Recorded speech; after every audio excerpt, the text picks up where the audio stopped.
بص كده يا ابو الكباتن، بعد هدف صن داونز في الاهلي اللي سجله ياسر ابراهيم في نفسه، كده كده جماهير الاهلي كانت في قمه غضبهم. جماهير المنافس بقى استغلت الموضوع ده عشان تنهي على لعيبتك نفسيا. طب بص كده الهدف ده، اقنعني ازاي ياسر ابراهيم في ايده ايه يعمله؟ الكرة ساقطة في المنطقة العامية لياسر ابراهيم، مستحيل يشوفها اصلا. واتحداك ان كان في اي لاعب من الاهلي في الثلاثة اللي موجودين دول كان شايفها غير وهي داخلة الشبكة.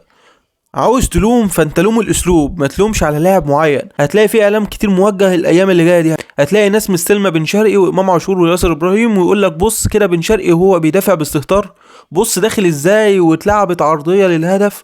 وهيقول لك فاكر خطأ بن شرقي لما ساب عمر جابر في ماتش الزمالك وكلام كتير كده يعني. سيبك من كل الهري ده، مفيش لاعب متكامل، وبن شرقي لاعب هجومي بامتياز، وانا وانت وهم عارفين كده تماما. فمش هتيجي تتفاجئ بعدين انت اصلا بتلعب بخمسة مدافعين وقدامهم اربعة في نص الملعب. عاوز من بن شرقي يرجع يدافع ليه اصلا؟ ده كده كارثة اصلا في حقك. بعد ماتش السوبر الافريقي الاول لامام عاشور طبعا الاهلي خسر، وامام كان بيقدم مستوى جيد، ورغم كده اتعرض لهجوم كبير جدا وتقليل، وكأنه هو سبب الخسارة ووش الخير ووش السعد ومعرفش ايه والكلام اللي انتوا فاكرينه ده. نفس الموضوع بيحصل مع بن شرقي من غير مبرر اصلا. لكن النتيجه ان امام دلوقتي بقى افضل لاعب في مصر واهم لاعب في الاهلي عشان جماهير الاهلي وقفت في ظهره. فكل ده استهلاك للبقاء وخلاص، ويقول لك الارض الكرويه ارض كرويه عليك. كل الدعم يا اشرف يا ابن قلبهم.